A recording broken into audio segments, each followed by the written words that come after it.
Hi everyone, welcome to today's science lesson. Let us continue the previous lesson that we are taking yesterday. Lesson 1.1 Seeing Life, page 6 to 7. Lesson objective to learn about microscopes and to know how do we use them. Open page 70 in your textbook. Feeling itchy. You know about hair lice, right? Yesterday we have discussed about this, but some of you were not able to hear properly, and so I'm just going through it very fast. Okay, feeling itchy. They live in your hair and they suck your blood. You know about hair lice, right? They live in your hair and they suck in your blood. But the head lice are hard to spot, but they are very hard to spot, and they're just too small. They're very small. A microscope can make them look bigger. What is the use of microscope? They help us to make things look bigger. That means it magnifies them. The picture you see under a microscope is called image. What is an image? The picture that we are seeing under a microscope, that is called an image.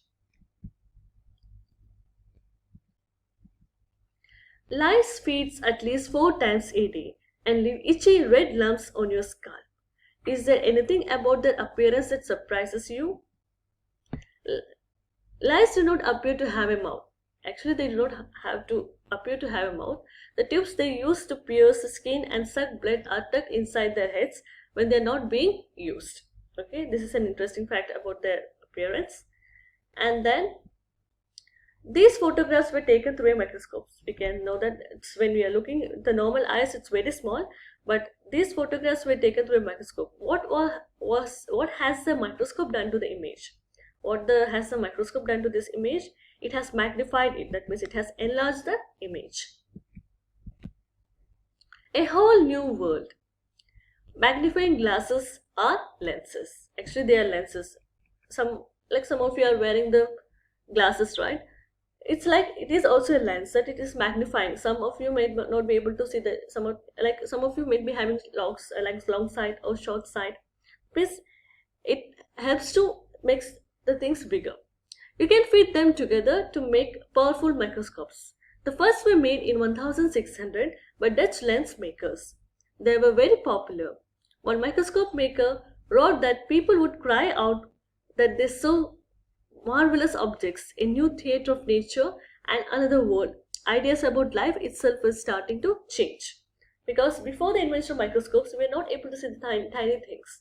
But after the discovery, we were able to understand that there were so many things in the world that we are not able to see with our normal eyes.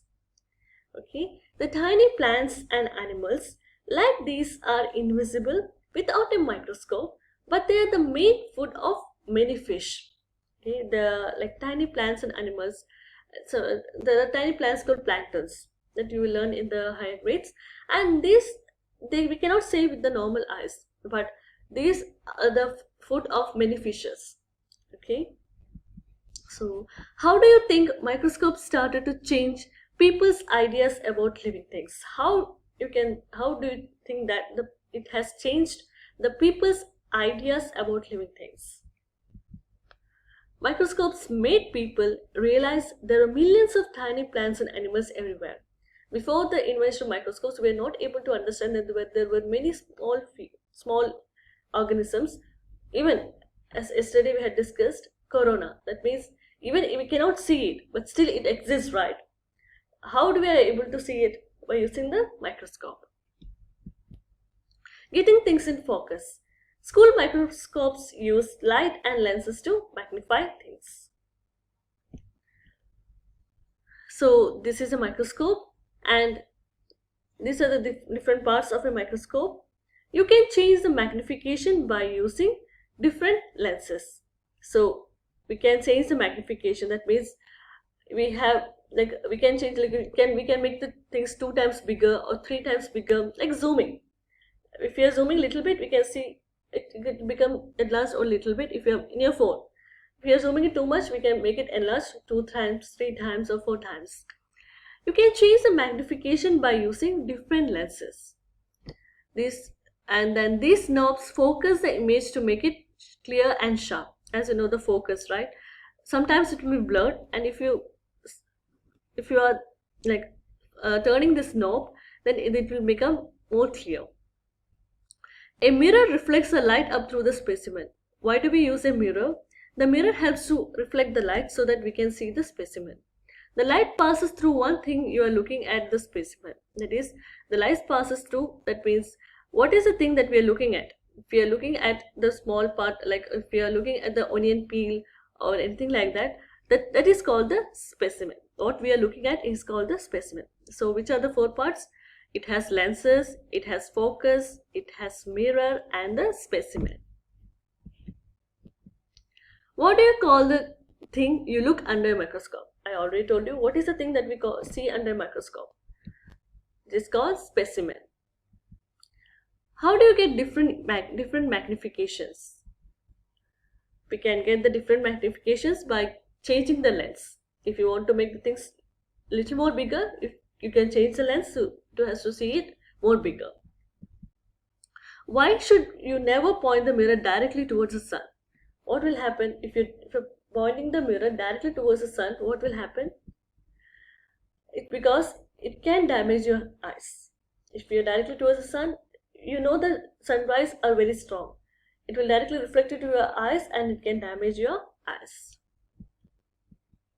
The little blue louse is 1.5 millimeter long.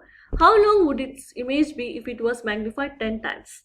Okay, if a lice is 1.5 millimeter and the lice means it's a plural, louse means a singular one, and so it's like 1.5 millimeter. Okay, and if you are multiplying, like if we are magnifying it 10 times, that means you are making it 10 times bigger. How long it will be? How can we calculate? It's a simple math. That means 1.5 times 10. So that is 10 times 1.5 millimeter. It will be 15 millimeter long. An image of the largest louse ever seen is 100 millimeter long and labeled magnification times 20. This symbol shows that it is times 20. How long was the specimen? Then how long was the specimen?